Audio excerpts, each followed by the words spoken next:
ఓం శ్రీ సద్గురుభ్యో నమ. ఓం శ్రీమాత్రే నమ. ఓం వ్యాసాయ విష్ణురూపాయ వ్యాసరూపాయ విష్ణవే నమో వై బ్రహ్మనిధే వాసిష్ఠాయ నమో నమ. వ్యాస పూర్ణిమ అంటే గురు పూర్ణిమ. దీని యొక్క వైశిష్ట్యం, గురు పూర్ణిమ అంటే ఆషాఢ శుద్ధ పూర్ణిమనే మనం గురు పూర్ణిమ అని చెప్తాం. అయితే అసలు ఈ గురు పూర్ణిమకి ఈ విధంగా ఎట్లా అంటే వ్యాస పూర్ణిమ అనేటువంటి పేరు ఎందుకు వచ్చింది అంటే వ్యాస పూర్ణిమకే గురు పూర్ణిమ అనే పేరు వచ్చింది. అంటే ఎవరైతే వాంగ్మయాన్ని సృష్టించారో, ఈ వాక్కులతో, పదాలతో, మాటలతో, శబ్దంతో ఎవరైతే మరి ఉచ్చారణతో ఉండేటువంటి సర్వము విశ్వమంతా వ్యాపించినటువంటిది ఏదైతే ఉన్నదో ఆ వాంగ్మయాన్ని సృష్టించి ఈ ప్రపంచానికి అందించినటువంటి వ్యాస భగవానుడు.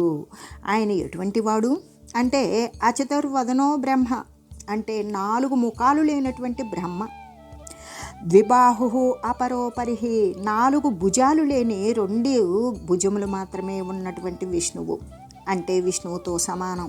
అఫాలలోచన శంభు, 3వ కన్ను లేనటువంటి ఆ యొక్క రుద్రుడు, అంటే అచతుర్వదనో బ్రహ్మ ద్విబాహు అపరోపరిహి హరిహి అఫాలలోచన శంభు భగవాన్ బాదరాయణ.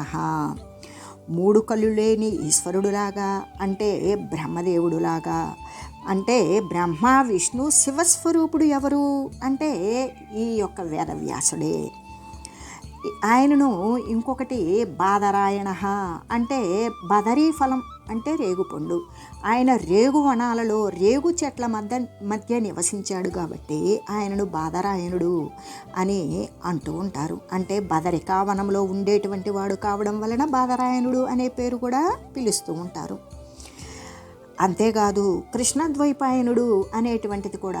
మరి వ్యాసుడు అనేటువంటిది అనంతమైనటువంటి వేదరాశిని 4 భాగాలుగా విభజించి దానిని మరి ఒక్కొక్క గోత్రానికి ఒక్కొక్క వేదాన్ని వినియోగించుకునేలాగా విభాగం చేయగలిగినటువంటి వాడు వ్యాసుడు.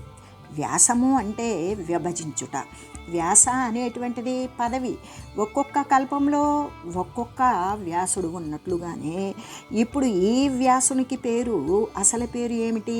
ఈ 4 వేదాలను కూడా బ్రహ్మముఖం నుండి ఉత్పన్నమైన అనంతమైన వేదరాశిని 4 భాగాలుగా, అంటే ఋగ్వేదముగా, యజుర్వేదముగా, సామవేదముగా, అధర్వణ వేదంగా 4 వేదాలుగా కూడా విభజించి మరి జైమని, సుమంతుడు, పైలుడు, వైశంపాయనుడు అనేటువంటి శిష్యుల ద్వారా లోకానికి అందించినటువంటి ఒక్కొక్కరికి ఒక్కొక్క భాగాన్ని అందించి దాని ద్వారా లోకంలో ఉన్నటువంటి వారికి అందరికీ కూడా దీనిని అందించమని ఈ విధంగా శాసించినటువంటి వాడు వేదవ్యాసుడు. ఇక్కడ వ్యాస అనేటువంటిది కేవలము అతను వహించినటువంటి పదవి. అయితే ఆయన అసలు పేరు కృష్ణద్వైపాయనుడు. కృష్ణ అంటే నలుపు వర్ణము, ద్వైపాయనుడు అంటే ఇసుక దిబ్బ. ఇసుక దిబ్బ మీద పుట్టినటువంటి వాడు కాబట్టి కృష్ణద్వైపాయనుడు. ఇక్కడ మనకి ఆషాఢ శుద్ధ పౌర్ణమి అంటే ఈ కృష్ణద్వైపాయనుడు జన్మించినటువంటి రోజు. ఆ ఆషాఢ శుద్ధ పౌర్ణమి ఆయనే వేదవ్యాస మహర్షిగా ఉత్తరోత్తర ఆయన ఆ విధంగా వేదాలను మరి విభజించి ఆ తర్వాత మరి ఆయన ఏం చేశారు అంటే 1,00,000 శ్లోకాలతో మరి మహాభారతాన్ని రచించాడు. 18 మహాపురాణాలను రచించాడు. మరొక 18 ఉపపురాణాలు రచించాడు. వ్యాసప్రోక్తమైనటువంటి శ్రీకృష్ణుని ద్వారా అందించబడిన భగవద్గీతను ఆయనే మహాభారతంలో రచించాడు. మహాభారతం మాత్రమే కాదు, మరి బ్రహ్మసూత్రాలు రచించాడు. ఇంకా మహాభాగవతం అనేటువంటిది రచించాడు. ఈ విధంగా రచిస్తూ ఆయన ఏ విధంగా అంటే ఆ యొక్క ఇసుక దిబ్బలు అంటే నదీ తీరంలో జన్మించడం చేత ఇంకా కూడా ద్వీపకల్పమునందే జన్మించాడు కాబట్టి ఆయనను కృష్ణద్వైపాయనుడు అని పిలుస్తారు. వ్యాస అనేటువంటిది పదవే అని పిలువబడుతూ ఉన్నప్పుడు ఆయన యొక్క తల్లి ఎవరు? సత్యవతీదేవి. తండ్రి పరాశరముని. ఒకసారి పరాశరముని యమునా నదిని దాటి ఆవలి తీరానికి వెళ్ళాలి అనుకున్నాడు. అయితే సత్యవతీదేవి దాసరాజు కుమార్తెగా పెరగబడుతోంది. ఆమె కారణ జన్మురాలు. ఆయనకు ఆ దాసరాజుకు పుట్టినటువంటి కుమార్తె కాదు. ఆమె ఆ రోజు తండ్రి అస్వస్థత కారణం వలన యమునా నదికి పడవ వేయడానికి ఆమె వచ్చింది. ఆమె పడవ వేసే సమయంలో ఈ పరాశర మహర్షి ఆ నదిని దాటాలి అనుకుని ఆ నదిని దాటడానికి పడవ ఎక్కాడు. ఎక్కిన తర్వాత ఈ మత్స్యగంధి అంటే ఈమెకి యోజనగంధి అని కూడా చెప్పవచ్చు. అయితే ఈ యోజనగంధి అంటే ఈ మత్స్యగంధికి ఈ చేపల వాసన యోజనం దూరం వస్తుంది. అటువంటి యోజనగంధిని ఆమె తీరం దాటడానికి ఇంకా మధ్యలో ఉన్నప్పుడు ఆమెపై మనసు జారింది పరాశర మహర్షికి. ఎందుకు అంటే ఎటువంటి లోకోత్తరమైనటువంటి మరి పరాశరుడు అంటే తక్కువ వాడు కాదు. ఆయన మహనీయుడు. ఆయన స్మృతులు అనేటువంటివి ఎన్నో రాసి ఉన్నాడు. ఆ పరాశర స్మృతులు అయితే ఆయన చేసినటువంటి ఆయన యొక్క త్యాగానికి తేజస్సుకి కూడా ప్రతీకగా లోకాలను ఉద్ధరించాలన్నా మరి ఇటువంటి సద్గ్రంథాలు, పురాణాలు, మహాభారతాలు ఇవన్నీ రచించి ఈ మనుష్యలోకాని యొక్క అభ్యున్నతిని చేకూర్చాలి అంటే ఆ యొక్క కారణ జన్మురాలైన ఆమె మాత్రమే తన తేజస్సును భరించగలదు. ఆమె ద్వారా తను ఒక కుమారుడిని కన్నాడు. ఆ కుమారుడే వేదవ్యాస మహర్షి. అయితే ఆ పుట్టినటువంటి వ్యాస మహర్షి సద్యోజాత గర్భమునందు పుట్టాడు. అంటే చిన్న శిశువుగా పుట్టి వెంటనే పెరగల.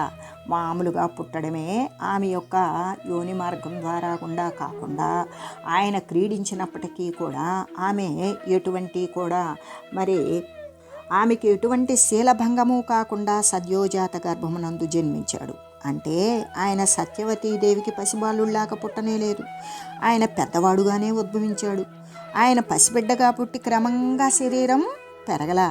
వ్యాసుని యొక్క అవతారం సాధారణమైనటువంటి పుట్టుక కాదు కదా అని చెబుతూ వ్యాసుని యొక్క అవతారాన్ని గురించి మరి నన్నయ్య గారు ఈ విధంగా చెప్పారు అని నీలగిరీంద్ర శృంగమున నిర్మలమైన సువర్ణ వల్లరి జాలము ఓలే పింగళ విశాల జటాక్షయమోప్పగా వచ శ్రీలలితుండు వచ్చి నిలిచెన్ హరినీల వినీల విగ్రహారాల రుచుల్ సలంగగా పరాశర సూనుడు తల్లి ముంగిటన్.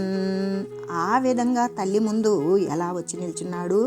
నల్లని కొండ మీద బంగారు తీగలు సాగినట్లుగా ఎర్రని జటలు జుట్టు కలిగి లలితంగా మాట్లాడేటువంటి ఆయన ఇంద్రనీలమణులు రాసి పూసినట్లుగా శారీరక తేజస్సు అలరారే వ్యాసుడు వచ్చి తల్లి ముందు నిల్చున్నాడు.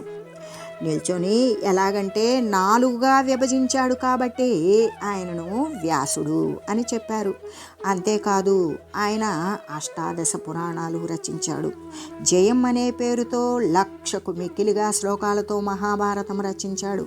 బ్రహ్మసూత్రాలు రాశాడు. తృప్తిని పొందలేదు. నారద మహాముని సూచన మేరకు భాగవతాన్ని రచించాడు. ఆయన ఒక్కసారి బ్రహ్మదేవుని ప్రార్థించాడు. ఎందుకు? తన యొక్క మానసికంగా ఆయన ఈ జయం అనే పేరుతో మహాభారతాన్ని మానసికంగా మదిలో రచించాడు. 1,00,000 శ్లోకాలు. వాటిని కాగితం మీద పెట్టాలి అంటే దాన్ని కాగితం మీద రాయాలి అంటే ఆయన యొక్క వేగాన్ని శీఘ్రగతిని అందుకునేటువంటి వాడెవడు అని అర్థం కాక బ్రహ్మదేవుని ప్రార్థించాడు. అంటే మరి ఆయన మదిలో ఉన్నటువంటి ఆయన చెప్తూ ఉంటే రాయగలిగినటువంటి శీఘ్రగతిని లిఖించగలిగినటువంటి వ్రాసేవారు ఎవరున్నారా అని బ్రహ్మదేవుని ప్రార్థిస్తే బ్రహ్మదేవుడు చెప్పాడు. ఏమని? మరి ఆ బ్రహ్మదేవుడు ప్రత్యక్షమై ఏం కావాలి వ్యాస అని అడిగితే నాకు భారతం అంటే జయం అనే పేరుతో భారతం అనే దాన్ని రచించాను కదా ఎలాగా అని అడిగితే ఇప్పుడు దాన్ని ఎవరు రాస్తారు అని అడిగితే గణపతిని ప్రార్థించమని చెప్పి వాణీపతి అంటే బ్రహ్మదేవుడు చెప్పాడు. వ్యాసుడు గణపతిని ప్రార్థించాడు. తాను రచించినటువంటి భారతాన్ని లిఖించేవారు కావాలి కదా. రచించటము అంటే ఆయన బుద్ధిలో 1,00,000 శ్లోకాలు రచించేశాడు. అవి చెబితే గణపతి రాశాడు. గణపతి రాసే ముందు ఒక షరతు పెట్టాడు. ఏమని? వ్యాస, నీవు శ్వాస తీసుకోవడం కోసం గనక మధ్యలో పలుకుబడిన ఆపావనుకో, నేను రాయడం ఆపి వెళ్ళిపోతాను అని అన్నాడు. వ్యాసుడు మనిషిగా జన్మించాడు కదా, మరి కాబట్టి ఆయన శ్వాస అనేటువంటిది తీసుకోవాలి కదా. అందుకని వ్యాస భగవానుడు ఊపిరి తీసుకోవలసి వచ్చినప్పుడల్లా ఆయన అక్కడ ఒక గ్రంథి శ్లోకం అనేటువంటిది పడేసేవాడు. అంటే అది ముడులుగా అర్థం చేసుకోవడానికి కొంచెం సమయం పట్టేది.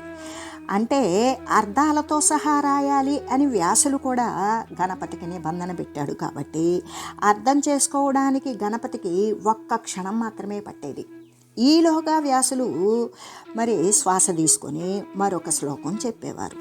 ఈ విధంగా మదిలో అంటే బుద్ధిలో రచించినటువంటి శ్లోకాలు అందమైన నియమానుసారంగా ఇరువురి యొక్క కృషి చేత అది పూర్తి చేయబడింది. అయితే గురు పౌర్ణమి అని చెప్పుకుంటున్నాం కదా.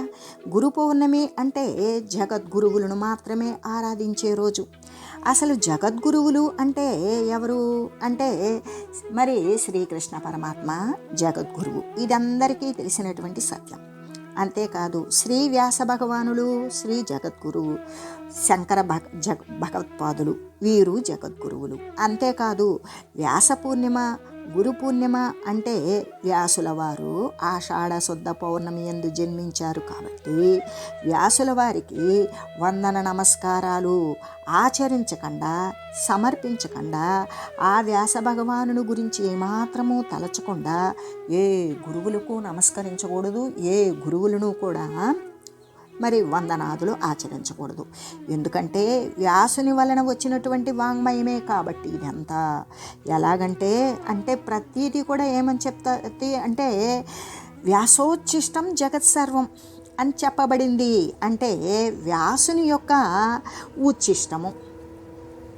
ఉచ్ఛిష్టము అంటే తినగా మిగిలినది లేదా ఎంగిలి. ఆయన వాడని పదము కానీ, ఆయన చెప్పనటువంటి అక్షరము కానీ ఎవ్వరూ వాడలేదు. ఏది వాడినప్పటికీ కూడా సర్వము ఆయన వాడినటువంటిదే. అందుకే వ్యాసం వశిష్ఠనప్తారం శక్తేహే పౌత్రమ కల్మషం పరాశరాత్మజం వందే సుఖతాతం తపోనిధం. వ్యాసునికి నమస్కరిస్తే ఆయన వంశములైనటువంటి అన్నీ కూడా పవిత్రములైపోతాయి. ఎలాగంటే గురువు అంటే జ్ఞానస్వరూపం కదా. జ్ఞానాన్ని అనుసరిస్తే భగవంతుని యొక్క స్వరూపాన్ని తెలుసుకుంటాము. గౌరవించబడినటువంటి భావము శ్రీ గురుమూర్తియే. అసలు గురువు అంటేనే గౌరవ భావంతో ఏర్పడినటువంటిదే గురువు అనేటువంటి శబ్దం. అయితే ఇక్కడ మనకి గురువులు బోధించేటువంటి విషయం ఏమిటి అంటే మొట్టమొదట ధర్మాలను గురించి బోధిస్తారు, తర్వాత మంత్రాలను ఉపదేశిస్తారు, తర్వాత జ్ఞానాన్ని ఉపదేశిస్తారు. అంటే ఇక్కడ ధర్మము అనేటువంటిది పురాణాలు, భారత మొదలైనటువంటి గ్రంథాలు, శ్లోకాలు ఇవన్నీ కూడా వాటిలో చెప్పబడినటువంటి ఏ గ్రంథాలైతే ఉన్నవో వాటిని గురించి బోధిస్తారు. ఇక్కడ వ్యాసుడు అంటే వ్యాసము చేసినటువంటి వాడు వ్యాసుడు అని వ్యాస బిరుదు నామాంకితుడు. ఆయన సహజంగా కృష్ణద్వైపాయనుడే అయినా కూడా వ్యాసుడుగానే పిలువబడుతూ ఉన్నాడు. అంటే సప్త చిరంజీవులు ఎవరెవరైతే ఉన్నారో వారిలో ఉన్నటువంటి వ్యాసులు కూడా ప్రముఖులు. ఆ సప్త చిరంజీవుల్లో వీరు కూడా ఒకరు. ఇక్కడ మొట్టమొదట గురువులు అనేటువంటి వారు దేనిని బోధిస్తారు అంటే ఈ మనుజుల యొక్క అజ్ఞానాన్ని నశింపచేసి జ్ఞాన మార్గంలో పయనింపచేసి ఎవరైతే గురువులను ఆశ్రయించినటువంటి సత్శిష్యులు ఉంటారో వారిని వారి యొక్క ఆత్మ సాఫల్యాన్ని చేకూర్చుకోవడం కోసం గురువులు అనేటువంటి వారు తత్వ విచారాన్నే చేస్తారు. అయితే మొట్టమొదటగా వాళ్ళు ఏ మార్గాన్ని ఉపదేశిస్తారు, ఏ పద్ధతిగా ఉపదేశిస్తారు అంటే ధర్మం గురించి, ఉపాసన గురించి, జ్ఞానం గురించి. ఇది గురువులు బోధించేటువంటి 3 రూపాలలో ధర్మ అధర్మ రూపాలలో, ఉపాసనా రూపంలో, జ్ఞాన రూపంలో కూడా ఉంటుంది. అయితే ధర్మం ఎప్పుడూ కూడా కర్మాచరణ ప్రకారమే ధర్మాన్ని గురించి చెప్పబడుతుంది. ఆ కర్మల్లో శుభకరమైనటువంటి పుణ్యకర్మలు, సత్కర్మలు చేసినప్పుడు ఇక ఉపాసన అనేటువంటిది అంటే అందరూ ఈ యొక్క అధర్మాల యొక్క విషయాలను గురించి అందరూ గురువులు చెప్పరు. కొంతమంది మాత్రమే ధర్మ అధర్మాలను గురించి బోధిస్తారు, మరి కొంతమంది ఉపాసనా తత్వాన్ని గురించి బోధిస్తారు, కొంతమంది వేదాంతం గురించే బోధిస్తారు. కాబట్టి వేదాంతం అనేటువంటిది జ్ఞాన రూపంలో ఉంటుంది కదా.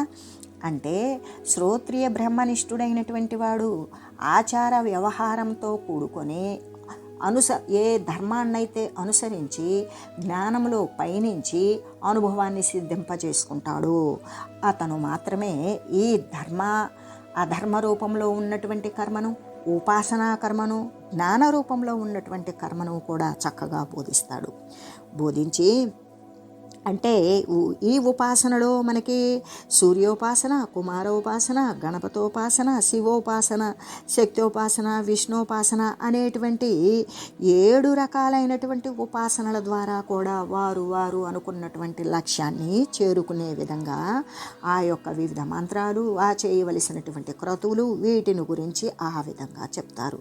తర్వాత వేదాంతాన్ని బోధిస్తారు. శాశ్వతమైనటువంటి పరమాత్మ తత్వాన్ని గురించి బోధించేటువంటిదే జ్ఞానరూపం. అయితే జ్ఞాన రూపంలో ఏ విధంగా అంటే వేదాంత ఉపనిషత్సారాల యొక్క బోధించినటువంటి వాడే వ్యాసుడు. ఆ వ్యాసుడే వ్యాస భగవానుడు బోధించినటువంటి వాటిలో ముఖ్యంగా అధ్యయనము అంటే అనుష్ఠానము, అనుభవాన్ని పొందినటువంటి వారు మాత్రమే.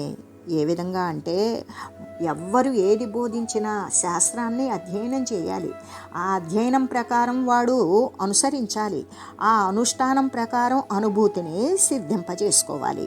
ఈ ప్రకారంగా చేసినటువంటి ధర్మబద్ధమైనటువంటి కర్మాచరణం వలన విధి నిషేధాలు, ఏది చేయవలయును ఏది చేయకూడదు అనే విషయాలను తెలియజేసి, అంటే ధర్మోపదేశం, మంత్రోపదేశం, వేదాంత విద్య, ఈశ్వరోపాసన చేయాలి, విచారణ చేయాలి, ఆత్మతత్వాన్ని పొందింపజేయాలి. ఈ 3 తత్వాలను కలిపి బోధించేటువంటి వారే జగద్గురువులు. అందుకే ఆ జగద్గురువులని ఏమంటారు? అపాంతరతముడు. అంటే ఏ అంతర్గతంగా ఉన్నటువంటి అజ్ఞానము అనే చీకటిని నశింపజేసి సర్వము కూడా ప్రకాశవంతమైన పరమాత్మ తత్వమే అనేటువంటిది దానిని గురించి బోధించేటువంటి వాడు మాత్రమే. అంటే నారాయణుని యొక్క అంశే ఈ అపాంతరతముడు. లోపల ఉన్నటువంటి అంధకారాన్ని నశింపజేసి జ్ఞానాన్ని ప్రవేశపెట్టగలిగిన వాడు కాబట్టే ఈ భగవానుని అంశమైనటువంటి శ్రీ వేదవ్యాసుడు అని చెబుతూ, అంతేకాదు మరి మనకి ద్వైతము, అద్వైతము, విశిష్టాద్వైతము అనేటువంటి దానిలో మరి ఆచార్యులు, గురువులు ఉన్నారు. ఆ మతాలను స్థాపించినటువంటి వారు కూడా ఉన్నారు. ఆ ఉన్నటువంటి వారిలో యామునాచార్యులు కానీ, మధ్వాచార్యులు కానీ, శంకరాచార్యులు కానీ వీరంతా కూడా ఎవరి వారి మార్గాన వాళ్ళు ఆత్మతత్వాన్ని బోధించారు. ఇది ఎప్పటికీ కూడా వ్యక్తి పూజ కానే కాదు. ఇందు అసలు జ్ఞానానికి అందేటువంటి పూజే కానీ ఒక శరీరానికో, ఒక వస్తువుకో, ఒక వ్యక్తికో చేసేటువంటి పూజ కానే కాదు అని చెబుతూ, అటువంటి జగద్గురువులలో శంకర భగవత్పాదులు వారి దగ్గర చాలామంది శిష్యులు ఉండేవారు. ఆయన దగ్గర త్రోటకాచార్యులు, అంటే ఆయన త్రోటకాచార్యులు అనేటువంటి దానికి ముందు పేరు, ఆయన పేరు గిరి. ఆ గిరి గారికి ఎటువంటి ఆయన చెప్పేటువంటి ఈ యొక్క శాస్త్రాల అధ్యయనం గురించి శ్రీ గురుమూర్తి చెప్పేటువంటి విషయాలు ఆయనకి పెద్దగా అర్థమయ్యేవి కావు. మానసికంగా తన మందమతిగా ఉండేవాడు. ఒకసారి ఇలా పాఠ్యాంశం చెప్పేటువంటి విషయంలో, శాస్త్రాధ్యయనం చేసేటువంటి విషయానికి సమయం ముగిసిపోతుందని శిష్యులందరూ చేరి ఉన్నారు. అయితే ఈ గిరిగారు మరి శ్రీ సద్గురుదేవుని యొక్క మైల వస్త్రాలను శుభ్రపరిచి ఆ తీగ మీద ఆరేస్తూ ఉన్నారు. అక్కడ ఉన్నటువంటి కొంతమంది ఆయనకి నేర్పినా ఒకటే, చెప్పినా ఒకటే, చెప్పకపోయినా ఒకటే, ఇదిగో ప్రక్కనున్న రాతికి, గోడకి చెప్పినా, ఆ గిరిగారికి చెప్పినా ఒకటే అని వాళ్ళల్లో వాళ్ళే హేళనగా నవ్వుకోవడం శ్రీ శంకర భగవత్పాదులు విన్నారు. అయితే వీళ్ళల్లో పెరిగినటువంటి అహం నశించాలి అనుకున్నారు. అప్పుడు ఆయన ఏ విధంగా అంటే ఆయన పూర్ణ దృష్టి, కరుణారస దృష్టి ఆ గిరిగారి మీద ప్రసరింపజేశారు. ప్రసరింపజేసినప్పుడు ఆయనలో ఏ విధంగా అంటే ఒక జ్ఞానపాతం అనేటువంటిది ఒక శక్తిపాతంలాగా ఆయనలోకి, అలా ఈయన యొక్క దృష్టి ద్వారా ప్రసరింపబడిన, కరుణా దృష్టి ద్వారా ప్రసరింపబడినటువంటి ఆయన యొక్క జ్ఞానం అమాంతంగా వివేకవంతమై ఉత్తేజితమై చక్కగా విస్తరిల్లి ఆయన ఉన్న పలంగా వచ్చి శ్రీ శంకర భగవత్పాదుల యొక్క ఏ విధంగా అంటే ముందర మోకాళ్ళ మీద కూర్చొని 2 చేతులు కూడా దోహలించి ఈ విధంగా ఆయన ఏ విధంగా త్రోటకంలో ఆయన ఒక వృత్తం చెప్పారు. విదితా కిల శాస్త్ర సుధా జలదే మహితోపనిషత్ కథితాప్త నిధే హృదయ కలయే విమలం చరణం భవశంకర దేశికమే చరణం అని ఆయన త్రోటకములు ఆ విధంగా పంచభూతాల యొక్క విస్తరణ, శరీరాల యొక్క పంచీకరణ గురించి శ్రీ సద్గురుదేవునికి చెప్పగా అప్పుడు అక్కడ ఉన్నటువంటి శిష్యులందరూ కూడా ఆశ్చర్యచకితులై శ్రీ సద్గురుమూర్తి యొక్క కరుణకి వారు ఎంతో ఆశ్చర్యపడి వారి యొక్క అహంకారం నశించి వారంతా కూడా శ్రీ సద్గురుమూర్తి యొక్క పాదాశ్రయణం చేశారు. అది శ్రీ సద్గురుమూర్తి యొక్క కరుణా విశేషం. దాని ద్వారా ఎవరము ఎంతైనా భక్తి అనేటువంటిది ఉన్నప్పుడు దానితో ఎంతైనా సాధించుకోవచ్చు అని తెలియజేస్తూ, అందుకే శ్రీవ్యాసుల వారు తన యొక్క పుట్టుకను గురించి ఈ విధంగా చెప్పారు. ఏమని అంటే జ్ఞానంతో అయినా సాధనతో అయినా సరే, జ్ఞానేంద్రియాలతో అంటే ఈ జ్ఞానేంద్రియాలను కర్మేంద్రియాలను కూడా నిగ్రహించుకోవాలి. ఇక్కడ జ్ఞానేంద్రియాలు అంటే కన్ను, ముక్కు, చెవి, నాలుక, చర్మం. కర్మేంద్రియాలు అంటే నోరు, చేతులు, కాళ్ళు, మలమూత్ర అవయవాలు. వీటిని అన్నింటినీ కూడా నిగ్రహించాలి. అయితే దీనికి కాలపరిమితి కానీ, పరీక్షలు కానీ, యోగ్యతాపత్రాలు కానీ ఉంటాయా? ఉండవు. ఏదైనా సరే ఒక పరీక్షలో ఒకసారి మనం ఉత్తీర్ణులైతే జీవితాంతం మనకి లభించినటువంటి ఆ యోగ్యతాపత్రం చూపించుకోవడానికి అది చూపించుకోవచ్చు. కానీ ఎప్పుడైతే ఇంద్రియ నిగ్రహం అంటే జితేంద్రియత్వం అనేటువంటి యోగ్యతాపత్రం అయితే ఏ క్షణానికి ఆ క్షణం మారిపోతూనే ఉంటుంది. ఊపిరి ఉన్నంత వరకు కూడా ఈ యొక్క ఇంద్రియ నిగ్రహము అనేటువంటి ఊయల ఆగకుండా అటు ఇటు ఊగుతూనే ఉంటుంది. దాంట్లో కూర్చున్న జీవుడు కళ్ళు గట్టిగా మూసుకొని 2 తాళ్ళు గట్టిగా పట్టుకొని నెమ్మదిగా ఊపు తగ్గించుకోవాలి. ఆకారం ఉన్నంత వరకు కూడా ఏ క్షణంలోనైనా వికారం కలగవచ్చు కదా. మనసు దానికి ఏదో కారణం చెబుతుంది. కానీ అందుకే భగవద్గీతలో కూడా ఏమని చెప్తారు? బలవాన్ ఇంద్రియగ్రామో విద్వహ సమపీకర్షతి. ఏమని? ఇంద్రియ సముదాయానికి చాలా బలం ఉంటుంది, అది ఎంతటి విద్వాంసుడినైనా సరే లాగేస్తుంది అని స్పష్టంగా చెప్పబడింది. అయితే మనకి మామూలుగా ఆడేటువంటి సాధారణ చెడుగుడు వాటిలో కూడా ఈ వేదాంత రహస్యం అనేది దాగి ఉన్నది. ఎలాగంటే తెలుగువారికి క్రీడలన్నీ వ్యక్తిత్వ వికాసాన్నే కలిగిస్తాయి. మానవ సంబంధాలు హితోపదేశం కోసమే ఏర్పడ్డాయి అని ప్రశాంతంగా విశ్లేషించి చూసామనుకో ఎవరికైనా తెలిసిపోతుంది. అంటే కామము, క్రోధము, లోభము, మోహము, మదము, మత్సరము అనేటువంటి 6 జట్టు చాలా బలంగా ఉంటుంది. దాంట్లో ఈ చివర కామము, ఆ చివర మాశ్చర్యం అనేటువంటి కొమ్ముగాస్తూ ఈ 6 చేతులు కూడా కలిపి కోతకు వచ్చిన వాడిని లాగేస్తూ ఉంటాయి. అవతల జట్టులో కూడా ఉంటారు 6. జపము, తపము, సాధన, యోగము, జ్ఞానము, వైరాగ్యము. వైరాగ్యం అంటే మోక్షం చెందాలనేటువంటి కోరికే కదా. ఈ 6 జట్టు కూడా అలాగే చేతులు పట్టుకొని ఉంటారు. అయితే ఏమరపాటు కానీ నిర్లక్ష్యం కానీ లేకుండా చురుకుదనంతో ప్రతి క్షణం కూడా జాగరూకతతోటి కోతకు వెళ్ళి అవతల వాడిని మరి ఆ జట్టులోని వాళ్ళనందరినీ తాకి దొరకకుండా కోత ఆపకుండా తిరిగి వస్తూ ఉంటే ఆట ముగిసే సమయానికి గెలుపు లభిస్తుంది. కోతకు రావడం అంటే సమాజంలో తిరగడమే. మరి జీవనావసరాలు తప్పవు కదా. వ్యాస మహర్షి తండ్రి కూడా పరాశరుడు మహాతపస్వి. స్మృతులు, సూత్రాలు మొదలైనటువంటి వాటిని స్మృతిగా రాబోయేటువంటి కలియుగానికి అందించినటువంటి మహానుభావుడు. ఆయన యమునా నది దాటి ఆవల ఒడ్డుకి వెళ్ళాలి అని పడవ ఎక్కాడు. ఆ పడవను నడిపే దాసరాజు ఆ రోజు వీలు పడక ఆయన కూతురైనటువంటి సత్యవతికి అప్పగించాడు. పరాశరుడు పడవ ఎక్కాడు. సత్యవతి పడవ నడుపుతోంది. పడవలో వారిద్దరే ఉన్నారు. ఆమె శారీరక సౌందర్యం ఆయనను సమ్మోహపరిచింది. వ్యాస మహర్షి పుట్టుకకి కారణమైంది. అయితే ఈ కథ మాత్రం అందరికీ తెలిసిన విషయమే. అయితే ఇంకింతకంటే ఎక్కువగా చెప్పుకోవాలి అంటే మహర్షులకి ఇచ్చే గౌరవాన్ని బట్టి, స్థాయిని బట్టి జరిగిన దాన్ని తాత్వికంగా అంటే ఎలా సమన్వయపరిచినా సరే ఏ కాలంలోనైనా మానవుడు తెలుసుకోవలసినటువంటి మహత్తర సత్యాన్ని నన్నయ్య గారు ఇలా చెప్పారు. ఎంత శాంతుడయ్యునెంత జితేంద్రియుడయ్యు గడు వివిక్తమైన చోట సతుల గోష్ఠి చిత్త జలన మొందుదురు రెండుగా మీ శక్తి నోర్వగలరె జనులు. ఎంతో మనోనిగ్రహం, ఇంద్రియ నిగ్రహం కలవారైనప్పటికీ మిక్కిలి ఏకాంత ప్రదేశంలో పురుషుడు స్త్రీతో మాట్లాడుతూ గడిపినప్పుడు మనసు దారిదెప్పుతుంది. కాముణ్ణి మానవులు ఎప్పటికీ గెలవలేరు కదా అని ఇంత కఠినంగా చెప్పడానికి కారణం స్త్రీ పురుషుల మధ్య ఉన్నటువంటి ప్రకృతి సిద్ధంగా ఉండే స్వాభావిక ఆకర్షణ. నేటి మనస్తత్వశాస్త్రం కూడా ఇదే చెబుతుంది. మహాభారతంలోని ఈ పద్యాన్ని ఇటువంటివి మరికొన్ని చదివిన వారికి కానీ విన్నవారికి కానీ ఆ సన్నివేశంలో చటుక్కున గుర్తొస్తూ ఉంటాయి. కాబట్టి తొలి క్షణం మనసు చెలించినా కూడా మరుక్షణం వివేకం మేలుకొని దానిని ఆలోచించి నిగ్రహించుకునేటువంటి అవకాశం ఎక్కువగా ఉంటుంది. అలా జరగాలనే తన తండ్రి కథను దాపరికం లేకుండా శ్రీ వ్యాస మహర్షి లోకానికి అందించాడు. స్త్రీ పురుషులను తప్పుబట్టడం కాదు, తప్పించుకు తిరగవలసిన అవసరాన్ని నొప్పించకుండా చెప్పాడు.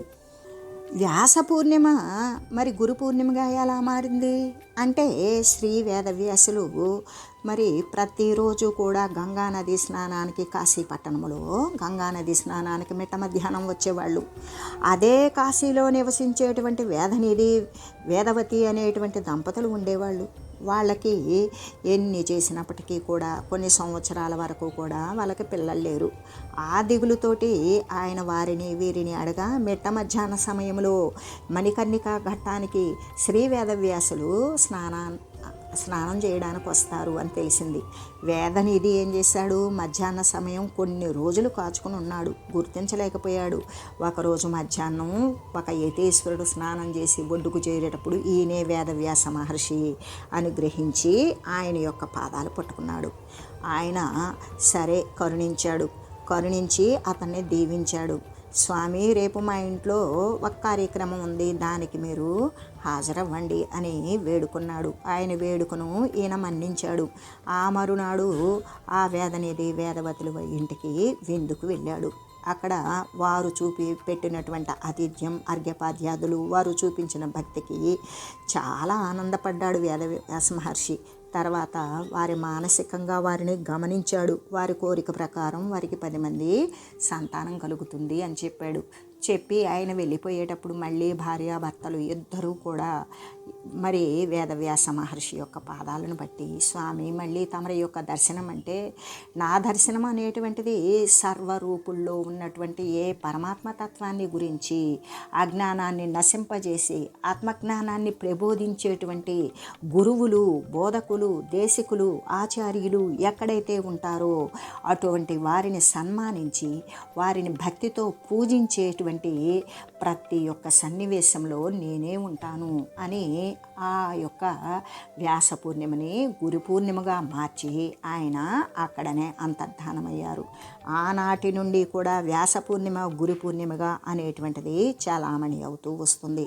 అందుకే శ్రీ సద్గురుమూర్తులు, గురువులు, సర్వసామాన్య జనావళి సైతము అందరూ కూడా శ్రీ వ్యాస మహర్షిని మరి సంస్మరించుకొని నమస్కరించుకొని ఆ తరువాతే వారి యొక్క గురువులకు నమస్కరిస్తూ ఈ యొక్క వ్యాస పూర్ణిమ రోజైన ప్రత్యేకంగా ఈ వ్యాస పూర్ణిమ రోజున శ్రీ వేదవ్యాస మహర్షిని సంస్మరించకుండా గురు పూజోత్సవం అనేటువంటిది జరగకుండా చూసుకునేలాగా ఆ వేదవ్యాస మహర్షిని నిమ్మకాయలోకి ఆవాహన చేసుకొని పూజలో ఉంచుకొని ఆ ఆవాహనం ద్వారా వ్యాస మహర్షిని పూజించి ఆ తర్వాత గురువుల పూజ చేసుకోవడమే శ్రేయస్కరం శుభస్కరం అని తెలియజేస్తూ ఓం మంగళం శ్రీ గురుదేవాయ మహనీయ గుణాత్మనే సర్వలోక శరణ్యాయ సాధురూపాయ మంగళం. ఓం నమో భగవతే శ్రీ వేదవ్యాసాయ నమః. ఓం తత్సత్.